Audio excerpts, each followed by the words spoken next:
கிறிஸ்துவுக்குள் பிரியமானவர்களே, உங்கள் அனைவருக்கும் ஆண்டவராய் இயேசு கிறிஸ்துவின் நாமத்தினாலே எங்கள் கிறிஸ்மஸ் வாழ்த்துக்களை கூறி கர்த்தருடைய சத்தம் என்ற தொலைக்காட்சி நிகழ்ச்சிக்கு உங்களை அன்போடு வரவேற்கிறோம். இந்த நாளிலும் வேதாகமத்தில் இருந்து கிறிஸ்துவின் பிறப்பை பற்றி சில சத்தியங்களை உங்களுக்கு எடுத்து கூறி உங்கள் ஆசீர்வாதத்துக்காக ஜெபிக்க விரும்புகிறோம். இயேசு கிறிஸ்துவின் பிறப்பு என்பது நாம் அறிந்த ஒரு சம்பவமாக இருக்கிறது. இயேசு கிறிஸ்துவின் பிறப்பை குறித்து இயேசு பிறப்பதற்கு முன்பாகவே பல நூற்றாண்டுகளுக்கு முன்பாக தேவனாலும் தேவனுடைய தீர்க்கதரிசிகளாலும் முன்னறிவிக்கப்பட்டு வந்தது. இயேசு எங்கே பிறப்பார் என்றும், இயேசு பிறக்கும்போது வானத்தில் நட்சத்திரம் தோன்றுவதை குறித்தும், இயேசு எப்படி ஒரு கன்னிகையின் மூலமாக பிறப்பார் என்றும் எல்லா சம்பவங்களும் பழைய ஏற்பாட்டு புஸ்தகங்களில் முன்னறிவிக்கப்பட்டது. கலாத்தியர் புஸ்தகத்தில் அப்போஸ்தலனாகிய பவுல் இவ்விதமாக ஒரு காரியத்தை குறிப்பிடுகிறார். 4ஆம் அதிகாரம் 5ஆம் வசனத்திலே, காலம் நிறைவேறின போது ஸ்திரீயினிடத்தில் பிறந்தவரும் நியாயப்பிரமாணத்துக்கு கீழானவருமாகிய தம்முடைய குமாரனை தேவன் அனுப்பினார். காலம் நிறைவேறின போது குறித்த காலத்திலே மீட்பராக இரட்சகராக இயேசு கிறிஸ்து இந்த உலகத்துக்கு அனுப்பப்பட்டார், உலகத்தில் வந்தார். இயேசு கிறிஸ்துவின் பிறப்பை குறித்து புதிய ஏற்பாட்டிலே தேவதூதர்கள் அறிவித்ததான ஒரு 4 வசனத்தை உங்களோடு இந்த மாலை நேரத்திலே பகிர்ந்து கொள்வதில் மகிழ்ச்சி அடைகிறேன். இயேசு கிறிஸ்துவை பற்றி நாம் எல்லோரும் அறிந்திருக்கிறோம். குறிப்பாக இயேசு கிறிஸ்துவின் பிறப்பை குறித்து தேவதூதன் யோசேப்பினிடத்தில் அறிவித்ததான ஒரு வசனத்தை முதலாவது உங்களுக்கு நினைப்பூட்ட விரும்புகிறேன். மத்தேயு சுவிசேஷம் 1ஆம் அதிகாரம் 21ஆம் வசனத்தில் யோசேப்புக்கும் மரியாளுக்கும் திருமணம் செய்ய நிச்சயிக்கப்பட்டிருக்கிறது. அவர்கள் திருமணம் இன்னும் நடக்கவில்லை. அப்பொழுது யோசேப்பு மரியாள் கர்ப்பவதியாயிருக்கிறதை கேள்விப்படுகிறார். மரியாளை ரகசியமாய் தள்ளிவிடலாம், டைவர்ஸ் பண்ணிவிடலாம் என்று சொல்லி தன் மனதிலே சந்தேகப்பட்டு யோசித்துக் கொண்டிருக்கிறான். யோசேப்பு ஒரு நீதிமான், தேவனை நம்பினவர். அப்பொழுது மரியாளிடத்தில் உற்பத்தியாய் இருப்பது பரிசுத்த ஆவியினால் தேவனால் உலகத்திற்கு இரட்சகராக அனுப்ப தேவன் செய்த ஒரு செயல். மற்ற குழந்தை பிறப்பது போல் இயேசு பிறந்ததில்லை. அவர் ஒரு பரிசுத்த வித்தாக மரியாள் மூலமாக இந்த உலகத்துக்கு அனுப்பப்பட்டார். இப்பொழுது மரியாள் கர்ப்பவதியாயிருப்பதை கேள்விப்பட்ட யோசேப்பு ஐயப்பட்ட போது தேவதூதன் யோசேப்பை சந்திக்க வருகிறார். 19ஆம் வசனத்திலே, ரகசியமாய் அவளை தள்ளிவிட யோசனையாயிருந்தான்.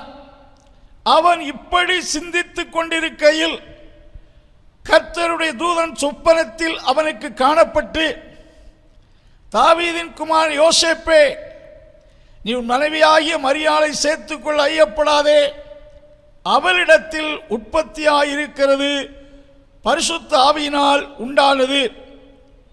அவள் ஒரு குமாரனை பெறுவாள், அவருக்கு இயேசு என்று பெயரிடுவாயாக. யோசேப்பினிடத்தில் தேவதூதன் சொன்ன வார்த்தை, அவள் ஒரு குமாரனை பெறுவாள், அவருக்கு இயேசு என்று பெயரிடுவாயாக. ஏனென்றால் அவர் தமது ஜனங்களின் பாவங்களை நீக்கி அவர்களை ரட்சிப்பார் என்று குறிப்பிடுகிறார். இங்கே தேவதூதன் யோசேப்போடு சொல்லுகையில் ஒரு குமாரனை பெறுவாள், அவருக்கு நீங்கள் இயேசு என்று பெயரிட வேண்டும். இயேசு என்றால் கர்த்தர் தமது ஜனங்களின் பாவங்களை நீக்கி அவர்களை ரட்சிப்பார். பிறந்தபோதே அவர் செயலை குறித்து சொல்வதை பார்க்கிறோம். ஜனங்களை பாவங்களில் இருந்து ரட்சிப்பார். இயேசு என்றால் இரட்சகர். அதைத்தான் அப்போஸ்தலனாகிய பவுல் 1 தீமோத்தேயு 1:15 இவ்விதமாய் குறிப்பிடுகிறார், பாவிகளை ரட்சிக்க கிறிஸ்து இயேசு உலகத்தில் வந்தார். பாவிகள் என்றால் பாவங்களை செய்யக்கூடிய மக்களுக்கு பாவிகள். உலகத்திலே எல்லாரும் பாவம் செய்து தேவ மகிமை அற்று போய்விட்டார்கள் என்று பரிசுத்த வேதாகமம் கூறுகிறது. பாவம் செய்யாத மனிதன் இல்லையே என்றும் இந்த வேதாகமம் கூறுகிறது. பாவம் செய்கிற எந்த மனிதனும் பாவத்துக்கு அடிமையாகி விடுகிறான் என்று சொல்லப்பட்டிருக்கிறது. பாவம் என்றால் என்ன என்று கேட்பீர்கள் என்றால், செய்யத்தகாததை செய்வது. நமக்கு பாவம் என்ற வார்த்தைக்கு ஒரு விளக்கம் கொடுக்க வேண்டிய அவசியம் இல்லை. பாவம் என்றால் என்ன என்று நமக்கு தெரியும். நம் வாழ்விலே பாவம் என்ற பாவம் மனிதனை சிறைப்படுத்தி அவனை அடிமைப்படுத்தி விடுகிறது. இயேசு கிறிஸ்து மக்களை பாவ பிடியில் இருந்தும் பாவ அடிமைத்தனத்தில் இருந்தும் ரட்சிப்பதற்காக வந்த இரட்சகர் என்று தேவ தூதன் யோசேப்போடு கூறுவதை பார்க்கிறோம். அன்பானுள்ளே, இயேசு கிறிஸ்து இரட்சகராய் இந்த உலகத்தில் பிறந்தார். மனிதனை மீட்பதற்காகவே, பாவத்திலிருந்து விடுவிப்பதற்காகவே இயேசு இந்த உலகத்தில் வந்தார். மனிதனின் மீட்புக்காக தன் இரத்தத்தை சிந்தி உயிர்த்தெழுந்தார். இன்றைக்கும் அவரை விசுவாசிக்கின்ற மக்களை பாவ பிடியில் இருந்து, அடிமைத்தனத்திலிருந்து அவர் விடுவிக்கிறார். யோவான் சுவிசேஷத்திலே இப்படி ஒரு வார்த்தை உண்டு, குமாரன் உங்களை விடுதலையாக்கினால் மெய்யாகவே விடுதலையாவீர்கள். இயேசு கிறிஸ்து உங்களை விடுதலையாக்கினால் நீங்கள் விடுவிக்கப்படுவீர்கள். எதிலிருந்து விடுவிக்கப்படுவீர்கள்? பாவப்பிடியில் இருந்து, பாவங்களில் இருந்து விடுவிக்க இயேசு இந்த உலகத்தில் வந்தார். உங்கள் வாழ்க்கையை யோசித்து பாருங்க. ஏதாவது கெட்ட தீய பாவ பழக்க வழக்கத்தில் சிக்கி அடிமைப்பட்டிருப்பீர்கள் என்றால் இயேசுவை நோக்கி பாருங்கள். வியாதிகள் கஷ்டங்கள் வரும்போது மருத்துவரை தேடி நாம் அதற்கான ஆலோசனை பெறுகிறோம், ட்ரீட்மெண்ட் எடுத்துக்கொள்ளுகிறோம். ஸோ நம்மிடத்தில் இருக்கக்கூடிய பாவ பழக்க வழக்கத்தில் இருந்து நம்மை விடுவிக்க வந்தவர் இயேசு கிறிஸ்து. அவரிடத்தில் வந்தால் அவர் உங்களை விடுவிப்பார். அவர் விடுவித்தால் மெய்யாகவே உங்களுக்கு விடுதலை உண்டு. அதைத்தான் ஒருவன் கிறிஸ்துவிடத்தில் சேர்ந்தால் அவனுடைய பழைய வாழ்க்கை, பாவ வாழ்க்கை அவனை விட்டு ஓடிப்போகிறது. அவன் புதிதான மனுஷனாய் மாற்றப்படுகிறான். தேவதூதன் இயேசுவின் பிறப்பை குறித்து சொல்கையில் அவருக்கு இயேசு என்று பெயரிடுவாயாக. இயேசு என்றால் மக்களை, ஜனங்களை பாவத்திலிருந்து விடுவிக்கிறவர் என்று அர்த்தமா? இந்த இயேசுவால் இன்றைக்கும் பாவ பிடியிலிருந்து விடுவிக்கப்பட்ட திரளான தேவ ஜனங்கள் இருக்கிறார்கள். இன்றைக்கும் இயேசு விடுவிக்கிறார். இன்றைக்கும் இயேசு ரட்சிக்கிறார். விசுவாசித்தால் நீயும் உன் வீட்டாரும் ரட்சிக்கப்படுவீர்கள்.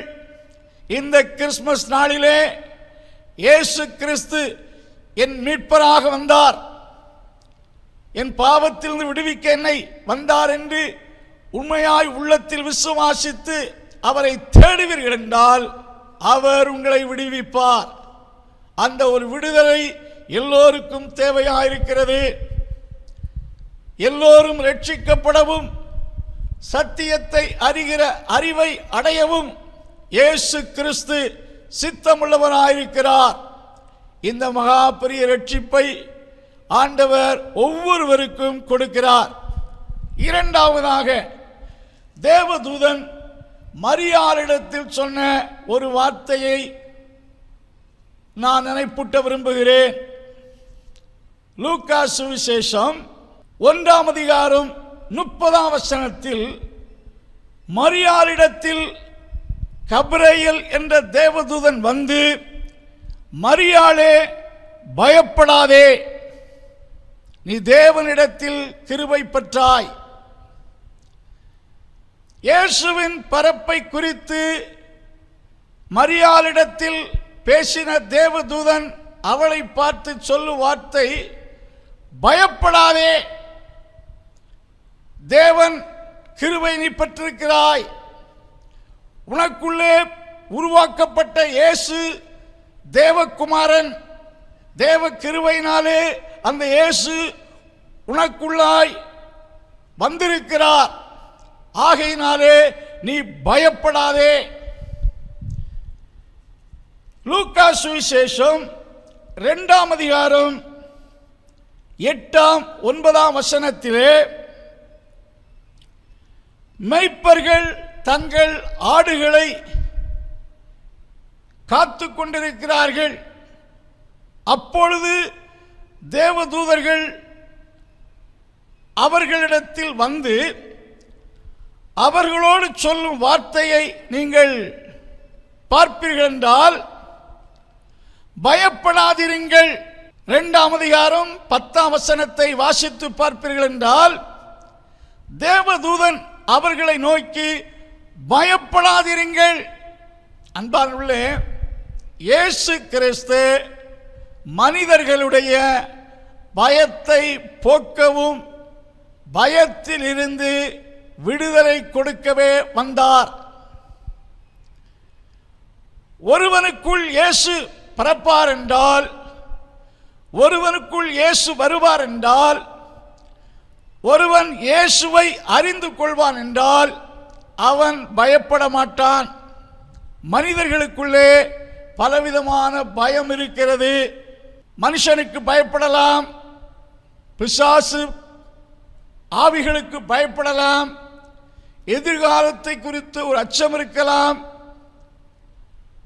மரணத்தை குறித்த பயம் இருக்கலாம், பலவிதமான பயங்கள் இருக்கிறது. தேவதூதன் மரியாள் எதை குறித்து யோசித்து பயந்திருப்பாள்? தன்னிடத்தில் ஒரு குழந்தை பிறக்கப் போகுது என்று சொல்லும் போது உலக சமுதாயம் என்ன சொல்லும்? அதை குறித்த ஒரு அச்சம் அவளுக்குள் வந்திருக்கலாம். ஒருவேளை தன்னுடைய திருமண வாழ்க்கை நின்று போய்விடுமோ என்று கலங்கியிருக்கலாம். பலவித பயங்கள் உண்டு. தேவதூதன் இயேசுவின் பிறப்பை முன்னிட்டு சொன்ன வார்த்தை, பயப்படாதே. இயேசுவின் பிறப்பின் நற்செய்தியை அறிவித்த தேவதூதன் மேய்ப்பர்களை பார்த்து சொல்லும் வார்த்தை, பயப்படாதிருங்கள். அன்பானுள்ளே, மக்கள் ஜீவகாலமெல்லாம் பலவிதமான பயத்தின் அடிமைத்தனத்துக்குள் இருக்கிறார்கள். எபிரேயருக்கு நிருபம் 2ஆம் அதிகாரத்தை நீங்கள் வாசித்து பார்ப்பீர்கள் என்றால், 2ஆம் அதிகாரம் 15ஆம் வசனத்திலே ஜீவகாலமெல்லாம் மரண பயத்தினாலே அடிமைத்தனத்துக்குள்ளானவர்கள் யாவரையும் விடுதலையாக்கும்படி அப்படியானார். ஜீவ காலமெல்லாம் மரண பயத்தினாலே அடிமை தனத்துக்குள்ளானவர்கள். அன்பார்களே, பலவித பயங்கள் மக்களுக்கு இருக்கிறது. இயேசு பயத்தை போக்க வந்தார். வேதாகமத்திலே தேவனால் மனிதர்களுக்கு சொல்லப்பட்ட வார்த்தைகள், தேவன் தன்னுடைய ஊழியர்களையும் தன்னுடைய ஜனங்களையும் பார்த்து ஜனங்களோடு பேசும்போதெல்லாம் சொன்ன வார்த்தை, பயப்படாதிருங்கள். பவுல் அப்போஸ்தலர் கொரிந்து பட்டணத்திலே ஊழியம் செய்து கொண்டிருக்கையில் பல எதிர்ப்புகள் அவருக்கு இருந்தது. அவரை கொலை செய்து விடலாம் என்று மக்கள் யோசித்தார்கள். அந்த வேளையிலே ஆண்டவர் தரிசனமாகி சொன்ன வார்த்தை என்ன தெரியுமா? பவுலே, பயப்படாதே, நான் உன்னோடு கூட இருக்கிறேன், ஒரு சேதம் உனக்கு நேரிடாது.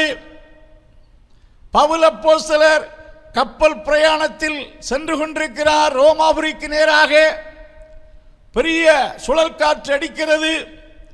அந்த நேரத்திலே பவுலோடு தரிசனமாகி தேவன் சொன்ன வார்த்தை என்ன?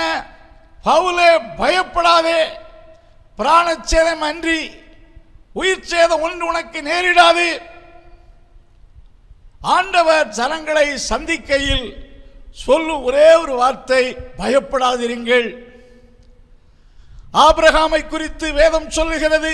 ஆதியாகமம் 15ஆம் அதிகாரத்திலே ஆபிரகாம் தன்னை விட பலத்த ராஜாக்கள் தன்னை அழித்து போட்டு விடுவார்கள் என்று யோசிக்கையில் ஆண்டவர் ஆபிரகாமை பார்த்து சொல்லும் வார்த்தையை நீங்கள் வாசித்து பார்ப்பீர்கள் என்றால், ஆதியாகமம் 15ஆம் அதிகாரம் 1ஆம் வசனத்திலே, இந்த காரியங்கள் நடந்த பின்பு கர்த்தருடைய வார்த்தை ஆபிரகாமுக்கு தரிசனத்தில் உண்டாகி, அவர், ஆபிரகாமே, நீ பயப்படாதே, நான் உனக்கு கேடகமும் உனக்கு மகா பெரிய பலனுமாயிருக்கிறேன்.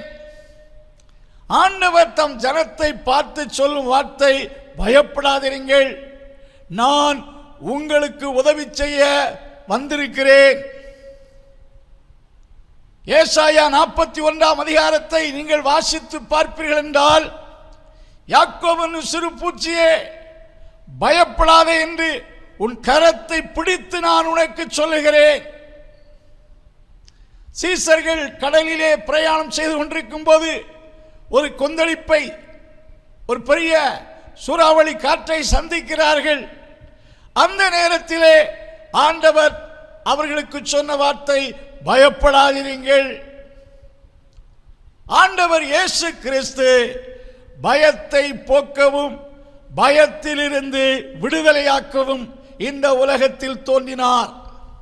ஆண்டவர் உங்கள் உள்ளத்தில் வருவார் என்றால், இயேசு கிறிஸ்து உங்கள் உள்ளத்தில் இருப்பார் என்றால், உங்களுக்கு பயம் இருக்க மாட்டாது. பயம் உங்களை விட்டு நீங்கி போகும். மரண பயம் உங்களை விட்டு அகன்று போகும். அன்பானுள்ளே, பயம் வேதனை உள்ளது. பயம் பல விதத்தில் நம்மை அஃபெக்ட் பண்ணுகிறது. இயேசு கிறிஸ்து பயத்தில் இருந்து விடுவிக்கிறவர். பாவத்திலிருந்து விடுவிக்க இயேசு இந்த உலகத்தில் வந்தார் என்று சொல்லி தேவதூதன் யோசேப்பிடத்தில் கூறுகிறார். அதே தேவதூதன் மரியாளிடத்திலும் மந்தை மேய்ப்பர்களிடத்தில் சொல்லு வார்த்தை, பயப்படாதிருங்கள். இயேசு உங்களுக்காய் பிறந்திருக்கிறார். மரியாளை பார்த்து ஒன்றை குறித்து பயப்படாதே, தேவ கிருபையினாலே இயேசு உனக்குள் வந்திருக்கிறார் என்று சொல்வதை பார்க்கிறோம்.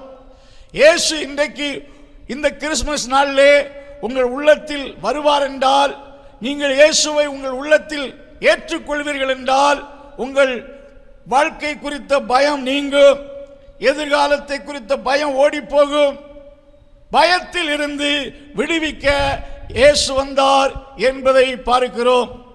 மூன்றாவதாக லூக்கா சுவிசேஷம் 2ஆம் அதிகாரம் 10ஆம் வசனத்தில் வாசிக்கும் போது, தேவதூதன் மெய்ப்பர்களை நோக்கி, இதோ எல்லா ஜனத்துக்கும் மிகுந்த சந்தோஷத்தை உண்டாக்கும் நல்ல செய்தியை உங்களுக்கு அறிவிக்கிறேன். இயேசுவின் பிறப்பை குறித்து தேவதூதன் மந்தை மெய்ப்பர்களுக்கு சொல்லும் செகண்ட் மெசேஜ் என்னவென்றால், எல்லா ஜனத்துக்கும் மிகுந்த சந்தோஷத்தை உண்டாக்கும் நல்ல செய்தியை உங்களுக்கு அறிவிக்கிறேன். இன்று கர்த்தராகிய கிறிஸ்து என்னும் இரட்சகர் தாவீதின் ஊரிலே உங்களுக்காக பிறந்திருக்கிறார். இயேசு கிறிஸ்து இந்த உலகத்தில் பிறந்ததை குறித்து தேவன் தூதன் சொல்லுகிறார், it is a goodness of great joy. அது மிகுந்த சந்தோஷத்தை உண்டாக்கும் நல்ல செய்தி. யாருக்கெல்லாம்? மெய்ப்பர்களாகி உங்களுக்கு மட்டுமல்ல, யூதர்களுக்கு மட்டுமல்ல. வசனம் சொல்லுகிறது எல்லா ஜனத்துக்கும் மிகுந்த சந்தோஷத்தை உண்டாக்கும் நல்ல செய்தியை உங்களுக்கு சொல்லுகிறேன். இயேசு இன்றைக்கு பிறந்திருக்கிறார். இயேசு கிறிஸ்துவின் பிறப்பு மக்களுக்கு சந்தோஷத்தை கொடுப்பதற்காக, சந்தோஷத்தை உண்டாக்குவதற்காகவே இயேசு உலகத்தில் வந்தார். பரலோகத்தின் தேவன் மக்கள் மன அழுத்தத்திலும் சமாதானம் இல்லாமலும் சந்தோஷம் இல்லாமலும் வாழ்வதை கண்டார்.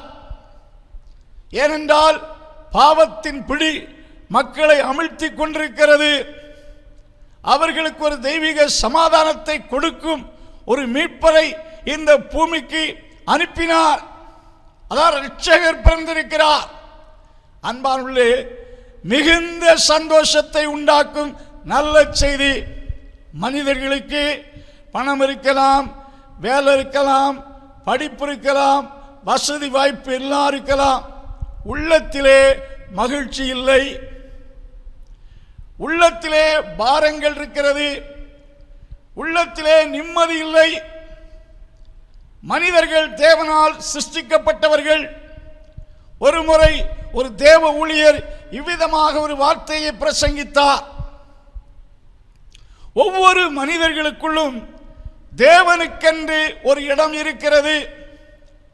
அந்த இடம் எம்டியா இருக்கிற வரைக்கும் அவன் வாழ்க்கையிலே என்ன இருந்தாலும் நிறைவு பெறுவதில்லை.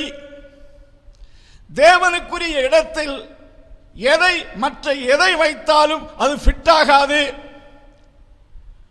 தேவன் இருக்க வேண்டிய இடத்தில், ஒரு மனிதனுடைய உள்ளத்தில் இருக்க வேண்டிய இடத்தில் இயேசு இருப்பார் என்றால் அந்த மனிதனுடைய வாழ்க்கை நிறைவு பெறுகிறது, மகிழ்ச்சியா இருக்கிறான். அன்பார்களே, இயேசு உங்கள் உள்ளத்தில் வருவார் என்றால் உங்கள் உள்ளத்திலே ஒரு பெரிய சந்தோஷத்தை ஆண்டவர் கொடுப்பார். அதான் ரட்சிப்பின் சந்தோஷம். இயேசு கிறிஸ்து இரட்சகராக வந்து மனுஷனை பாவ பிடியிலிருந்து ரட்சிக்கும் போது, விடுவிக்கும் போது அவனுக்குள்ளே a great joy will be born within him. அவனுக்குள்ள பெரிய சந்தோஷம் உண்டாகிறது, ஒரு பெரிய சந்தோஷம் அவனுக்குள்ள பிறக்கிறது. அதைத்தான் ரட்சிப்பின் சந்தோஷம் என்று கர்த்தருடைய வார்த்தை சொல்லுகிறது. உண்மையான சந்தோஷம் இந்த உலகத்தில் இயேசுவால் கொடுக்கப்படுவதுதான். அதான் பெரிய சந்தோஷம், மிகுந்த சந்தோஷம். தேவதூதன் இந்த செய்தியை அவர்களிடத்தில் சொல்லுகையில் அவர்கள் ஓடோடி இயேசுவை பார்க்க சென்றார்கள். பார்த்துவிட்டு மிகுந்த சந்தோஷத்தோடு திரும்பி வந்தார்கள். திரும்பி வந்த அவர்கள் மேய்க்கும் தொழிலை, ஆடு மேய்க்கும் தொழிலை உடையவர்களாய் இருந்தாலும் அவர்கள் பெற்ற சந்தோஷத்தின் நற்செய்தியை அவர்கள் பட்டணங்களுக்கு சென்று பிரசித்த பண்ண தொடங்கினார்கள். அதுதான் சுவிசேஷ வேலை. பாருங்கள், அந்த இயேசுவை பார்த்த மாத்திரத்திலே அவர்கள் மேய்ப்பர்கள். ஆனாலும் அந்த குழந்தையை பார்த்தபோது தேவதூதன் சொன்னது போல மிகுந்த சந்தோஷம் உள்ளத்தில் உண்டாயிற்று. சந்தோஷத்தோடு திரும்பி வருகிறார்கள். இந்த சந்தோஷமான நற்செய்தியை அவர்கள் மேய்ப்பர்களாக இருந்தாலும் பட்டணங்களில் சென்று பிரசங்கிக்க தொடங்கினார்கள். அந்நாட்களில் அவர்கள் இயேசுவை நற்செய்தி குறித்து மக்களுக்கு சொல்ல ஆரம்பித்தார்கள். அன்பானுள்ளே, இயேசு ஒரு மனிதனுக்கு சந்தோஷத்தை கொடுக்கத்தான் இந்த உலகத்தில் வந்திருக்கிறார். இன்றைக்கு உங்க உள்ளத்தை யோசித்து பாருங்க. எல்லாருக்கு உள்ளத்தில் சந்தோஷம் இல்லை, உள்ளத்திலே மகிழ்ச்சி இல்லை. ஆண்டவர் மனிதனுக்கு மகிழ்ச்சியை கொடுக்கத்தான் வந்தார். உங்கள் மகிழ்ச்சியை தடுக்கின்ற, உங்கள் மகிழ்ச்சியை தடுக்கின்ற தீய சக்தி பாவத்தில் இருந்து விடுவித்து உங்களுக்குள்ளே பெரிய சந்தோஷத்தை கொடுக்கிறார். சந்தோஷத்தையும் சமாதானத்தையும் எங்கேயும் போய் பெற முடியாது. இயேசு கிறிஸ்துவை இலவசமாய் கொடுக்கிறார். வருத்தப்பட்டு பாரம் சுமக்கிறவர்களே, எல்லோரும் என்னிடத்தில் வாருங்கள் என்று இயேசு அன்று அழைத்தார், இன்றைக்கு அழைக்கிறார். இந்த கிறிஸ்துமஸ் கொண்டாடவிருக்கிற இந்த நாளிலே ஆண்டவர் உங்களை அழைக்கிறார். ஆண்டவரிடத்தில் வருவீர்கள் என்றால், உங்கள் இருதயத்தை கர்த்தருக்கு திறந்து கொடுப்பீர்கள் என்றால், உங்கள் உள்ளத்திலே ஒரு பெரிய சந்தோஷத்தை இயேசு கொடுப்பார். அதான் ரட்சிப்பின் சந்தோஷத்தை உங்கள் உள்ளத்தில்.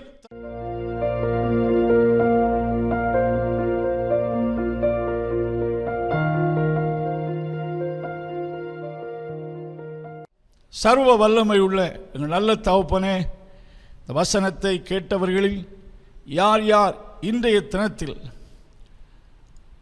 உமக்கு நேராக தங்கள் இருதயங்களை திறக்க கூடிய ஒவ்வொரு உள்ளத்திலும் ஆண்டவர் வந்து ஒவ்வொருவரையும் இந்த ஆசீர்வாதங்களால் ஆசீர்வதித்தருளும். வரவிருக்கிற புதிய ஆண்டை ஒரு பிள்ளைகளுக்கு ஆசீர்வதித்து கொடும். தேவ கிருபை யாவரோடும் இருப்பதாக. இயேசு நாமத்தில் ஜெபங்கேளு நல்ல பிதாவே, ஆமென்.